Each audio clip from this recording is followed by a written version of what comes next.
Alah, sayur-sayur kat sini, sayur kailan. Ini ulam apa ni Tuan Haji? Ulam sambung nyawa. Wah, tengok macam-macam jenis tanaman sayuran yang ada di kebun komuniti Seksyen 8 Timur Shah Alam ini. Saya sendiri kagum melihatkan semangat penduduk-penduduk setempat di sini. Bayangkan ada 40 batas tanaman sayuran, tanaman herba dan buah-buahan ini pastinya mendatangkan hasil. Orang kata berbakti kepada tanah ni, inilah manfaatnya. Okey, bersama saya pagi ini adalah Timbalan Pengurusi KEKOM sendiri, iaitu Tuan Haji Tamin yang akan berkongsi dengan kita. Kalau kita lihat dalam tanah seluas 2 hektar atau 3.8 ekar ini, Tuan Haji berapa lama ambil masa untuk dapatkan hasil sebegini? Kami di sini di kebun komuniti Seksyen 8 Timur, kita ada 45 orang ahli. So, kita bahagikan kepada 40 batas sekarang yang ada. Jadi ahli-ahli ini akan mengusahakan batas masing-masing dan ditanam dengan sayur yang mereka rasa untuk tanam sayur apa. Contohnya batas ini kita tanam dengan sayur kailan, sawi, ulam sambung nyawa dan cili padi. Yang penting adalah kita punya sayur ini adalah bebas racun serangga. Bermakna kita memang menggalakkan ahli-ahli supaya tidak menggunakan racun serangga, racun kimia maksud saya.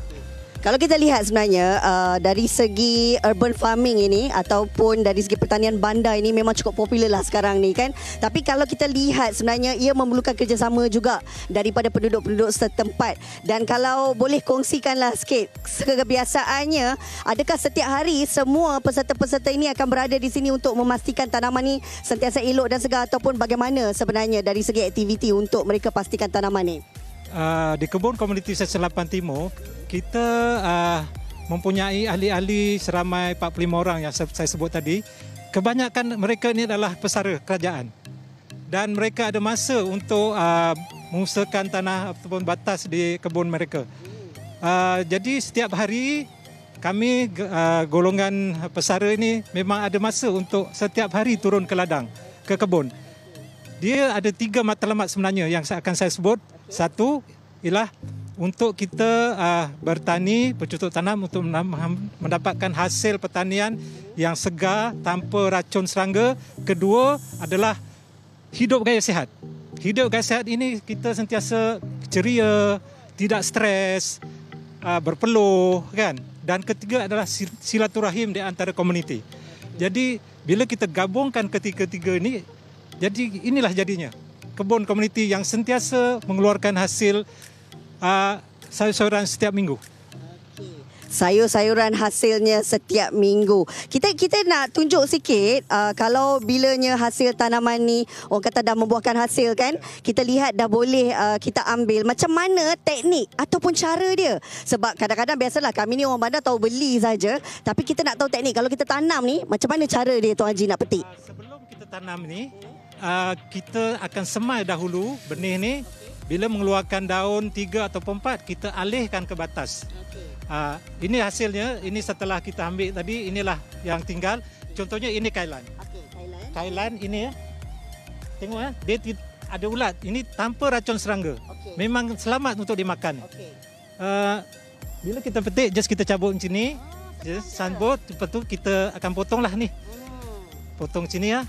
Kan, sini. Lepas tu macam ni. Potong. Amat mudah. Dan ini mengambil masa dalam 4 bulan, dia akan hasilnya macam ni. Seronok tengok bila dalam tempoh 4 bulan kita dah penat-penat tanam, kemudian dah nampak hasil dia.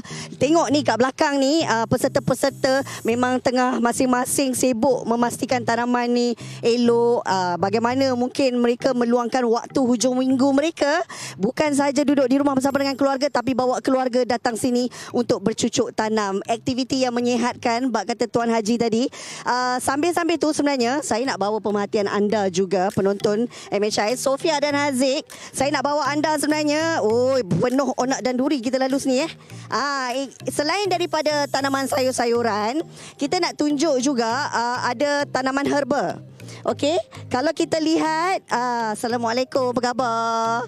Okey, ini kat hujung ni memang tempat parking kereta. Tapi di belakangnya ni, kalau anda boleh lihat sendiri, ini adalah ruang khas untuk tanaman herba. Kalau kita saksi, saya nampak dari jauh daun kunyit.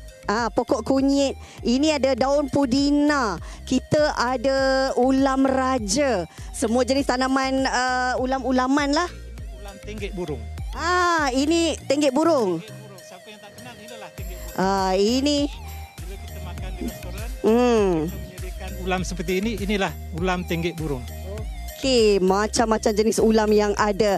Dan kita lihat memang kawasan ini dimanfaatkan sebaik mungkin untuk sama-sama mendapat hasilnya. Dan kita lihat juga bagaimana mereka sentiasa orang kata datang sini setiap hari untuk pastikan tanaman ini dijaga dan juga kita pastikan dalam keadaan segar. Baik, kita nak bersama dengan Puan ni. Boleh saya dapatkan nama? Puan Hafsah Ismail. Okay, Puan Hafsah, kita pandang kamera sekejap. Okey, kita nak cerita tentang tanaman herba yang ada kat sini kan. Biasanya berapa lama untuk kita dapatkan hasil dan kita boleh jual kepada penduduk setempat? Ia bergantung pada jenis herba yang kita nak tanam. Okey ya. Kalau macam pegaga ke, dalam sebulan dah dapat hasil. Macam ulang raja pun sama. Kalau macam tenggek burung ke, pokok gajus ke, dia makan masa dalam ikut saiz pokok tu lah. Dalam 6 bulan ke kita akan dapat hasil. Besides that, kita juga ada pokok kunyit hitam. Ini kunyit hitam. Ya, ni pokok kunyit hitam sebab tengok daun dia macam kunyit tapi tengah ada line hitam, batang dia pun hitam. Hasil dia kita kena korek, ini dapat ubi dia. Apa khasiat dia? Khasiat dia kalau kita Google macam-macam cerita kan, more or less dia untuk kesihatan dan untuk urat-urat, dan lately ni orang kata ada untuk kanser juga. Jadi kita boleh macam kami kan, kami keringkan dan kami buat serbuk. Makan sendiri. Okay. Dan menjadi peserta di kebun komuniti ni, bagaimana sendiri Puan Hafsah sendiri melihat kan usaha yang dilakukan selama ini membuahkan hasil, kemudian dapat dinikmati bersama dengan penduduk setempat ini kan. Tentu itu adalah satu kepuasan untuk semua peserta kan. Alhamdulillah, sejak saya bersara ya. Terus before bersara pun saya dah join. Bila you bersara ni not only pada hasil, kesihatan kawan-kawan. Itu yang paling nombor satu sekali. And then kita dapat hasil yang organik. Kita tanam sendiri and then kita share sesama kita. Di samping lebihan tu kita boleh jual. Dengan yakin sekali tanpa bahan pengawet. Terima kasih Puan Hafsah berkongsi dengan kita hari ini. Seronok sangatlah kalau datang ke kebun komuniti di Seksyen 8 Shah Alam ini. Kita melihat saujana mata memandang kat belakang ni ada tasik lagi, boleh bergambar selfie. Haziq memang suka selfie kan. Kalau nak diikutkan Sofia dan juga Haziq, saya rasa kita dah kena mulalah bercucuk tanam sekarang. Walaupun rumah kita ada orang kata tanah sekakang kera, tapi kita dapat hasilnya yang cukup lumayan. Fikir-fikirkan Sofia dan juga Haziq. Jom kita bercucuk tanam.